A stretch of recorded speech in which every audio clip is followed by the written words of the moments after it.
Kababayan, ano ang formula o paano nagiging henyo ang isang tao? Ito ba ay inborn sa isang nilalang o nakakamit sa pamagitan ng sikap at tiyaga sa pag-aaral? Isa sa mga kababayan natin, si Joris de Guzman ng Grand Terrace, California, USA, ay tinuturing na isang whiz kid o child genius sa Amerika. Sa gulang na halos 12 pa lamang, ay nasa second year college na siya. Paano po pinalaking isang henyo na mag-asawang Edwin at Tess de Guzman ang kaisa-isa nilang anak na si Joris? Sinadya ng grupo ng MJB ang mag-anak sa California at narito report ni Catherine De Castro. Si Joris de Guzman ay pinangalanan mula sa ating pambansang bayani, si Dr. Jose Rizal.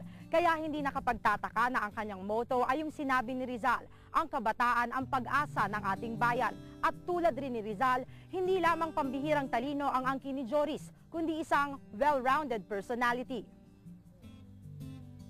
Taong 1986 nang magpakasal sina Edwin at Tess, na noon ay parehong naninirahan na at nagtatrabaho sa California. Ngayon, I'm Immunology Department Supervisor and it's under University of California. December 85, I just finished yung engineering degree ko sa Pilipinas. And then when I get here, para bang walang available job, so I joined the Navy. And then after that, after 4 years of service, paglabas ko, pag-out ko, bumalik ako sa school for accounting degree. And then after that, after accounting degree, I realized na hindi productive masyado. So I went back to school again for respiratory therapy program. Ngayon, I work as a respiratory therapist sa hospital. Bukod sa planado ang pagkakaroon ng anak, siniguro din at ipinadama ng mag-asawa na wanted baby at mahal nila ang sanggol maging noong nasa tiyan pa ito ni Tess. 3 months old pa lang yung tiyan niya eh. Nagkikik na yung bata eh, pagka kinakausap mo.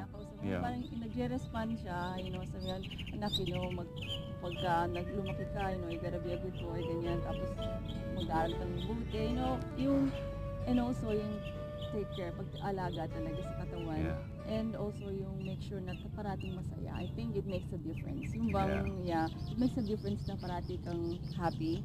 So, nung lumabas siya, is really a happy kid. Babae o lalaki man ay walang hinangad ang mag-asawa basta lumabas na malusog at normal ang kanilang baby. Si Edwin ang namili ng pangalang Joris mula nga sa pangalan ni Dr. Jose Rizal. At sanggol na gumagapang pa lamang si Joris ay kinakitaan na ito ng hilig sa libro. Of all those toys na nakapaligid sa kanya, meron siya mga plastic books. Manonotice mo dun sa video niya eh, maglalaro siyang ganyan ng toys and then go back dun sa toy book, kakagating ganon. Tapos lalawayan, itotro niyang gano'n, tapos babalik dun sa toys niya, within few seconds, babalik na naman sa tapos ipiflip niya yung mga pages. Maaga ring dinisiplina ng mga magulang niya si Joris. Exactly at the age of 2, potty trained na siya.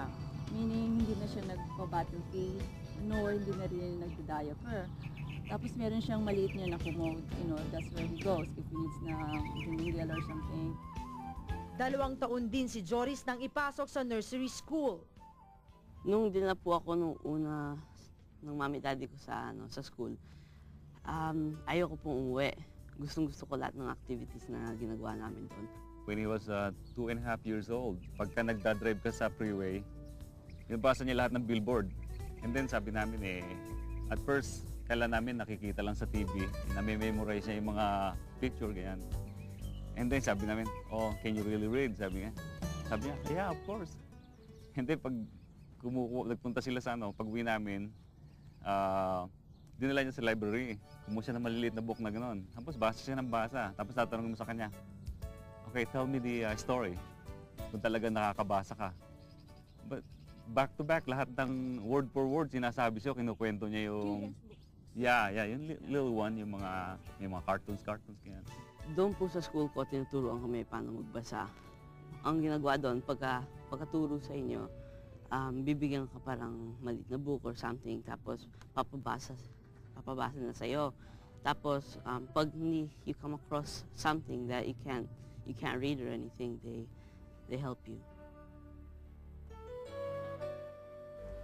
4 na taong gulang si Joris nang pumasok naman siya sa kindergarten. At dito na lalong tumingkad at napansin ang kanyang katalinuhan. Kung bakit, alamin natin makalipas ang patalastas.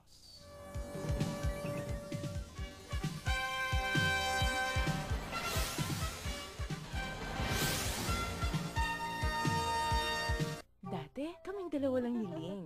Tapos, dumating si Junior. Sinunod siyang sumunod. Tapos last year, si Baby. Ngayong malaki na ang iyong pamilya, sapat pa ba ang Downy Sachet mo? Bagong bigger size, smaller price Downy Sachet. May 50% more Downy, kaya may 50% more lambot at bango para sa iyong lumalaking pamilya. Bagong